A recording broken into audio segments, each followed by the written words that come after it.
Hey everyone, so you want to be a reseller? Stay tuned. I've got some things I found, some things I sold. We'll talk about reselling.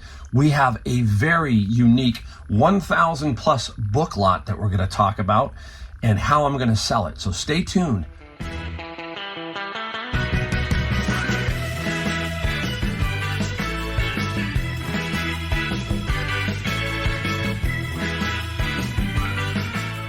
Hey everybody, it's Mike, Golden State Picker, back in the garage. We got a great video. We always try to give you the best.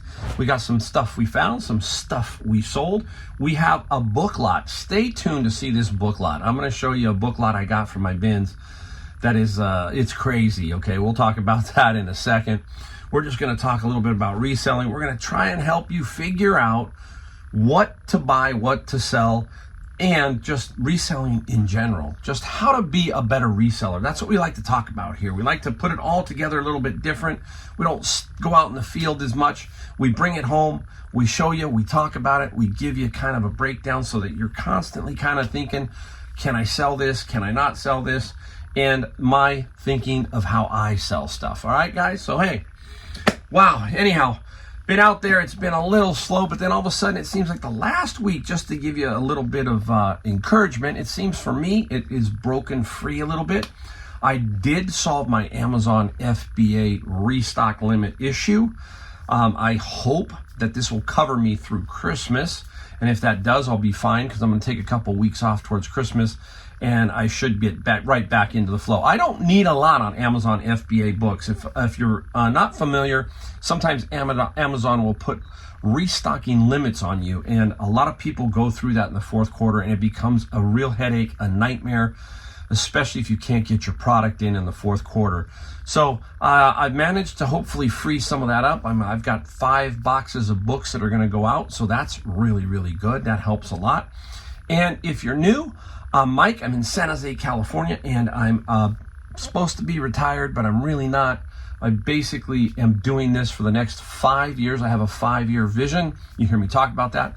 And my 5-year vision is basically trying to get me to age 65. And I think at age 65, if I'm doing everything properly, that I can kind of really slow down or, be a much, much quieter picker, I like to say. And that means that I can just go out and have fun and pick. I'm having fun right now, but not as much of a hustle.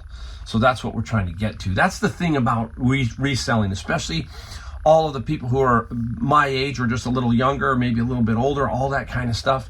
It is a fantastic way to supplement our income and to help us, because right now with inflation, medical cost, you look at it all, and it's really tricky out there right now. And I'm preaching to the choir, right, guys? So we've got to make it up somehow, and this is how this is one way to do it, right? I mean, you got options. You can go work for somebody if you're, semi-retired, kind of in that range, but that's kind of no fun. This is more fun, reselling. It's more fun. It's more fun to go out and find these things. I'm going to show you some stuff, and we're going to talk about it, but it's great. That's the fun I have. All right, let's get into it. Let's get into some things that we found right off the bat. Then we'll switch and we'll show you the things that we sold. All right, so, I do a lot of bins of books, but I also do some networking. And networking, and we've talked about that over and over, is where you have a business card or you just get involved with other pickers in your community, pass out your business card, and pretty soon that's the way some nice items can come to you. And I got one the other day from my friend Roger, and Roger has had this for a while, and I liked it originally. And he said, hey, Mike, you want to buy it? And I said, well, Raj, how much you want? And I'll tell you in a second, but I'm going to show you what it is. But I thought it was kind of cool. Here it is. It's a trophy, but it's kind of a unique trophy. It's from the Pomona Drags, the Pomona Drag Racing era. And it's a unique trophy. But there is always, you try to find provenance, right? Something that kind of adds a little bit of something to your listing or your item. And on the bottom of this one is some writing. You can barely see it right there, but I'm going to show you. Someone wrote in pencil on the bottom, and I'm going to read it to you. It is July 17, 1955, 40 Chevy Coupe, 292 GMC, and then he got 15.06 seconds. So that's what he ran, I think the mile in, right? 15.06 seconds. I paid Roger $30. I paid up for this, but hey, some of these trophies can go for good money, and that little provenance helps. If I really wanted to, I could probably try and maybe look this up and see if I could come up with something of who this was. And that's another thing, right? You don't know who it was. It might have been a famous drag racer. I don't know. But for $30, I'm willing to take a fly. That is one good thing about when you get to a level of comfort in reselling, is you can start to take little flies like this. You don't have to worry so much, and I'm not bragging here, but you don't have to worry so much about, oh, I need to pay the rent, I need to do that. This is where you can, hey, I'm going to take a chance on this, and hopefully it will sell. And value, I'm guessing anywhere from $100 to $200. So we'll let you know once it sells what it finally sold for. So very, very, very cool. I kind of like that. Now, let's go to my bin of books. If you're new, get bins of books, and in the bins of books, there's all kinds of stuff. We sell mostly on Amazon FBA, but we find other things that help offset the cost of the bin. Cost of the bin is $100, and we hope to sell other things on eBay, make money even that way, and then the books that go into Amazon FBA are pure profit. So this is the Bible brand you kind of want to keep an eye out. There's a lot of Bibles, but this one, for some reason, a lot of people really like these Bibles. And this is the Schofield Bibles, okay? Holy Bible.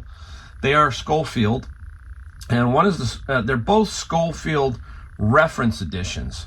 One is the Schofield reference edition, and the other one is the new Schofield reference edition. And one is from 1967, and one is from 1945. They came from the same bin, so they're probably from the same person. Schofield Bibles, they're good because they're easy to remember. Schofield, Oxford, all that kind of thing. I think they're English, as I remember. I'm not 100% positive. New York Oxford Press. It's not. It's just the Oxford. Sorry about that. Oxford University. But anyhow, they will sell for some good money. You can get, $50 to $200 depending on if you have the right Bible. Now, I'm going to do some more research on these. The condition plays a lot, all that. But again, keep your eye out for Bibles. You hear me talk about it all the time. The Schofields are really, really good. All right, now, even I can miss some things sometimes. But I got a little lucky and I came back around. And it caught my mind yesterday as I had got all these books. You're going to see that in a minute. Long story, the day before I bought a couple of golf clubs. Nothing's fantastic because they had come in through Savers, a couple of putters. And there were a couple other putters in there, and I didn't really pay much attention to them in my head. Sometimes a long day and you forget. Well, I came back the next day and they had not done anything. Nobody had asked about these particular clubs. I'm going to show you what they are. There are two of them, okay? And they are Cleveland Classics, okay? Cleveland Classic putters. They are nothing spectacular to look at. Okay, let me see, show you there. Nothing great, nothing spectacular. They're very old school, but they can sell for good money. These are going to sell for probably right around $100 each.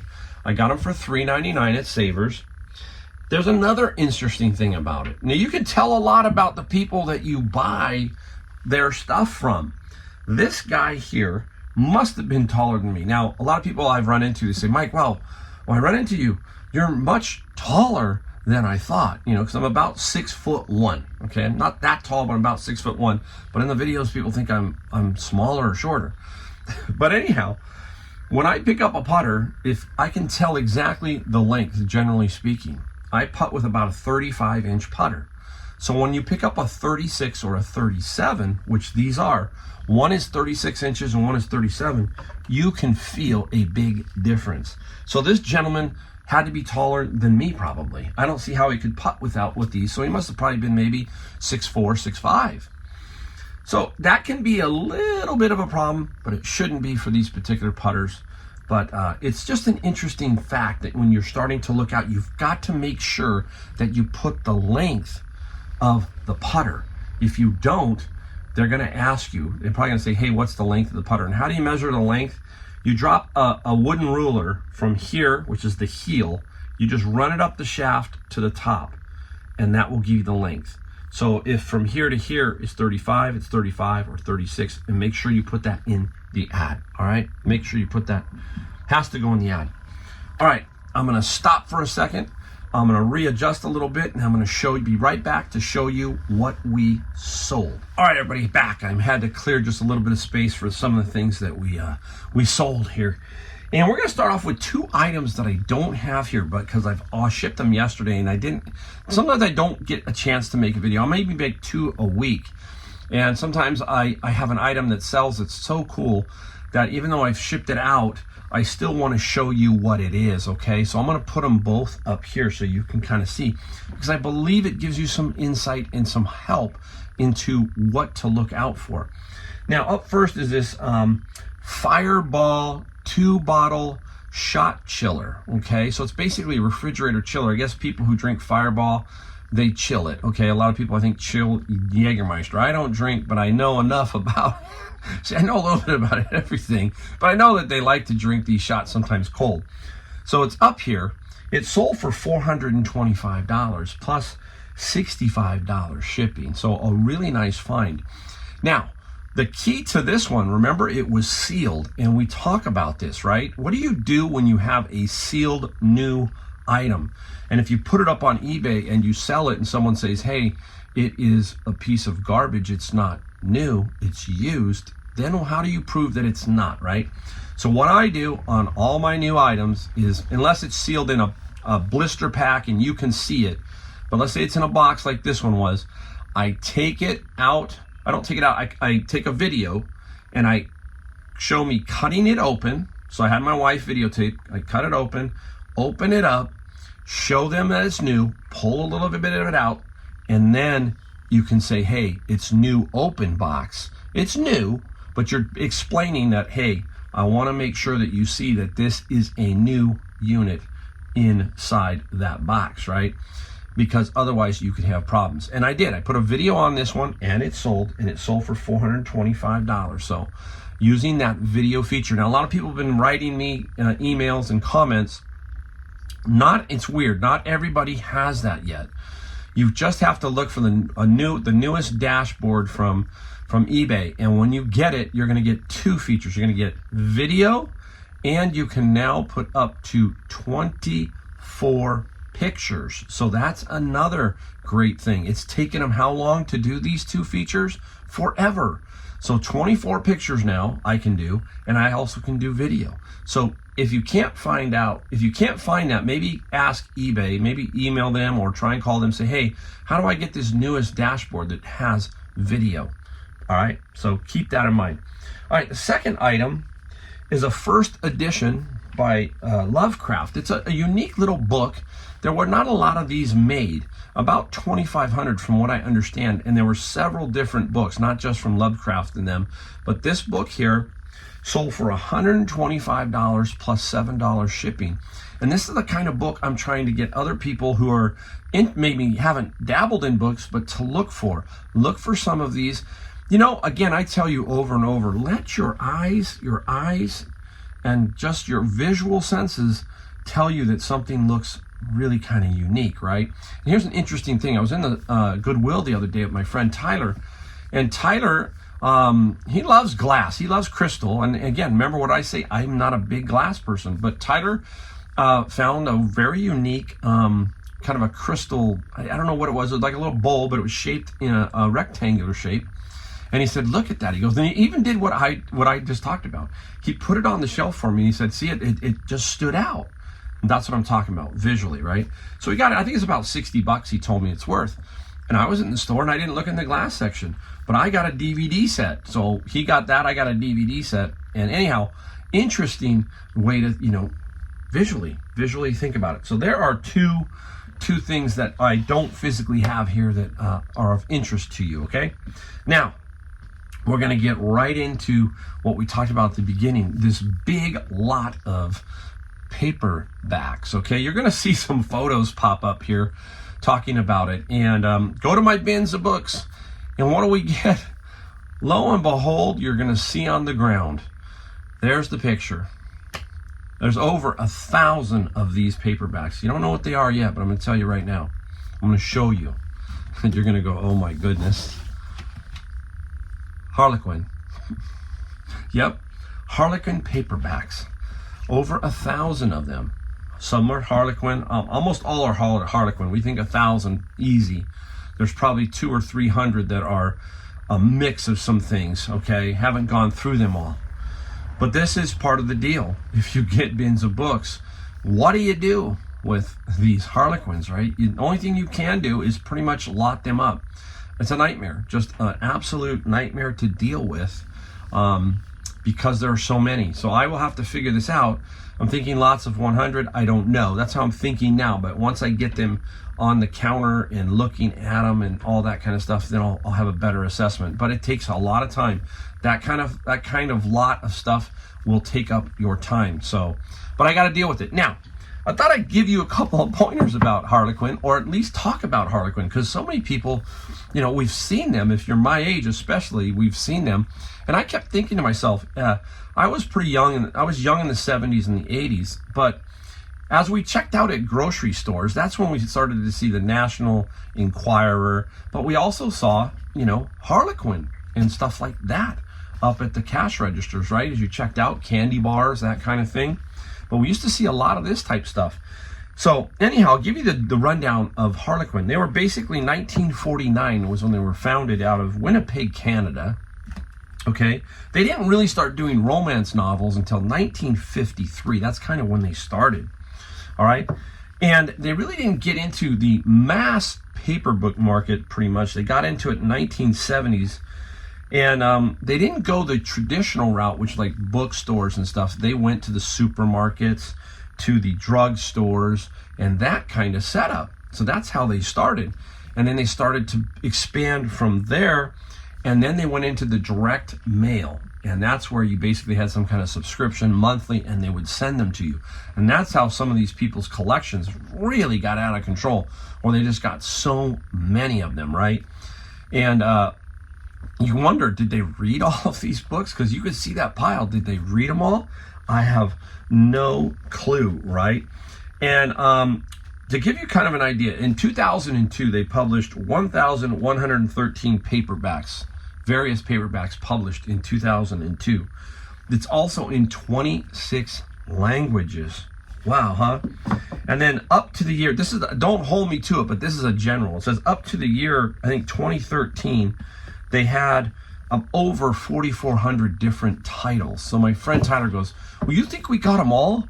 And I said, no, I don't think we are even close to every Harlequin. It looked like we had every Harlequin sitting there. Tyler going, what are you going to do with this? What are we going to do?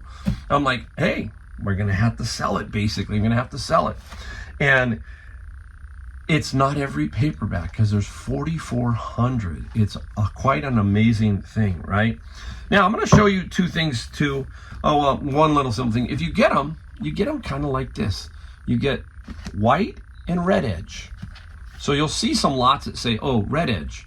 And you'll see some, you know, the white edge or whatever. But you'll see the red edge. What is that? Why did they do that? This channel aims to tell you.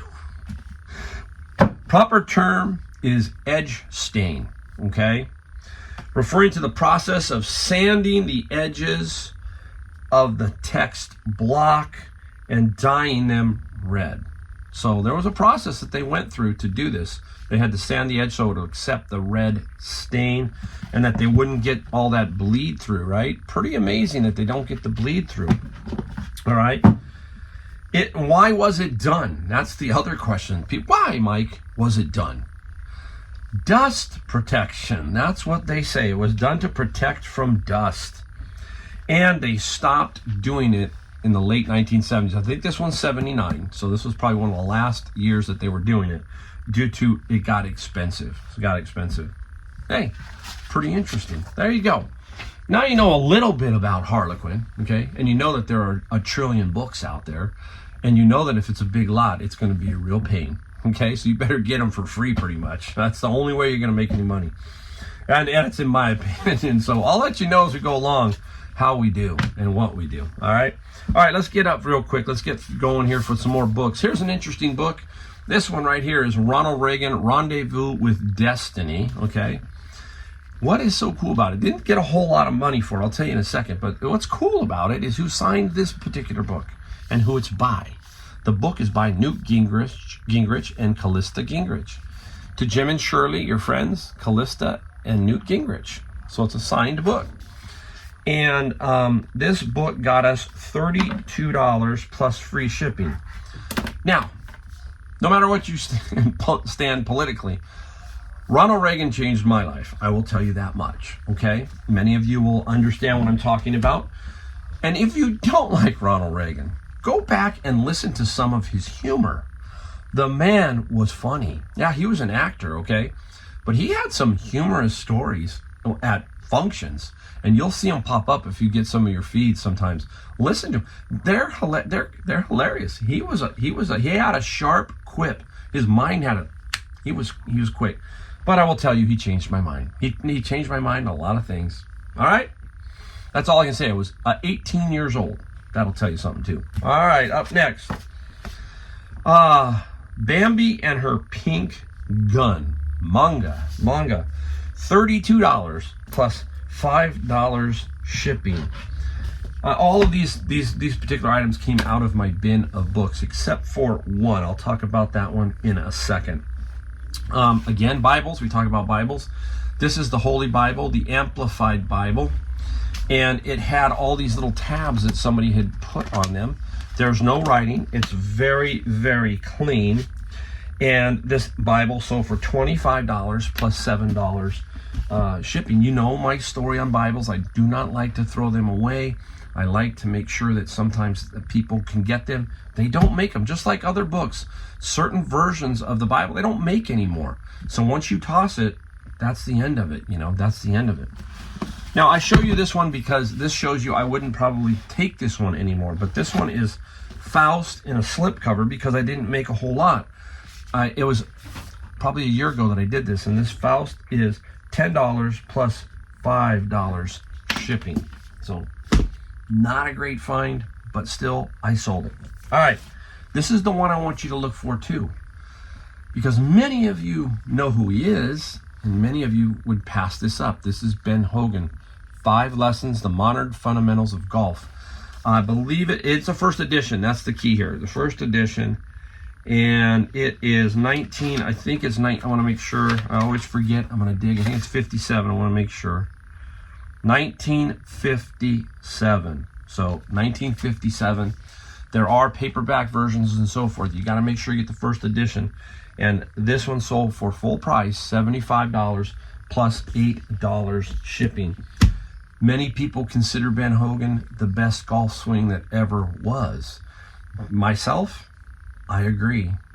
I watch a lot of Ben Hogan stuff, and I agree that Ben Hogan, to me, was the man. If you don't know his story, look him up, understand about a car accident that he had, and you'll know about the man. A little bit different, but a great, great golfer. All right, now, one more. We'll keep going on the books. Again, I'm not going to pick these up anymore. This is a little lot. It was 1 through 10, basically, and they sold for $13 plus $9. They are the 39 Clues books. I probably will not pick them up. I'll probably let them slide. They're not just some of these kid book sets now are starting to contract in price. The Harry Potter sets, some of the Geronimo Stiltons, the Dogmans, they're starting to lose, about 25% of their value because either the market just doesn't accept them as well anymore. So some of the lots are getting a little bit light on those. All right. This is an interesting one. I got this out of the bin of books. And these are beams. They're 2 little lamps, LED light things. And these were actually in a bin of books. And I sold this. I had 2 of them. This one here sold for $22 plus $12 shipping. $22 plus $12 shipping. Hey, you do find other things inside. That's why it's so fun being a reseller. You're digging down, you get this big box of books, and you don't know what's in the middle or at the bottom. And it's this little addiction that goes on, and you just start going, okay. And you can get caught up in it. I'll tell you, all you can do is you can get caught up in it.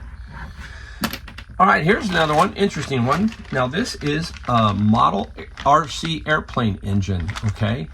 Brand new. And I finally sold it. I got $110 plus $13 shipping. So, look for this kind of stuff. If you can pick it up cheap, some of these engines can go, like I said, right here, over 100, some over 200. So keep your eye out for stuff like that.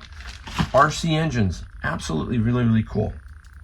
All right, now, just to show you, I like to show you the good, the bad, and ugly. That was what we're talking about. Now, early on in my picking days, I was picking up a lot of albums that were just not going to make me a ton of money. I was getting them for $1. Now, don't get me wrong. Yes, this one sold for $8. It's heaven, okay? It's been in my collection sitting up there. It doesn't take up a lot of room, so it doesn't crush me. And I got $3.95 shipping, so sold for $8 plus $3.95 shipping, or $4 basically. Again, this is if what I would do now is lot them. So that's the other thing is, when you've got some albums that are kind of iffy with the rock and roll, and I can't sell them, put 4 or 5 together and see what you can come up with that way. You might find out you'll get more money doing it that way, lotting up. And that's kind of what I'm doing. I'm building this big media collection. You've heard me talk about it. And then I will eventually start to do that, lot up some of the stuff. So I'm buying almost everything still, but I'm not putting up a lot of individual $8. No, I'm putting up, I got kind of a $20 limit. 20 and above is generally speaking where I want to be with albums. All right, a couple more to go. This one here, right now it's Christmas time. This is a crumb cake. It makes a some kind of cookie, okay? A lot of you already know what it is, and here it is. It makes a cookie, a thin little cookie, and this, oh nice, it's stuck on there, and I'll get it off. Anyhow, and it came off. This little crumb, here it is. It's a crumb baker. There it is, crumb cake baker. Mike, wow, $56 plus $24 shipping. Fully tested, it works. I do put a little note in there. You'll need to, this is what I do. I say, look, I've cleaned it, but you will probably want to clean it to your specification, meaning how you want something clean. How I clean something and how you clean something is completely different. So I put a little note in there and say, look at the condition, and you probably will need to clean it a little bit further. All right, now, this guy, I'm going to try and show you a picture. I'm not going to take it out of the box. This is a Ram intake, okay? This is a Ram intake. I'm going to spin it around to show you. There you go, okay? It's to a car.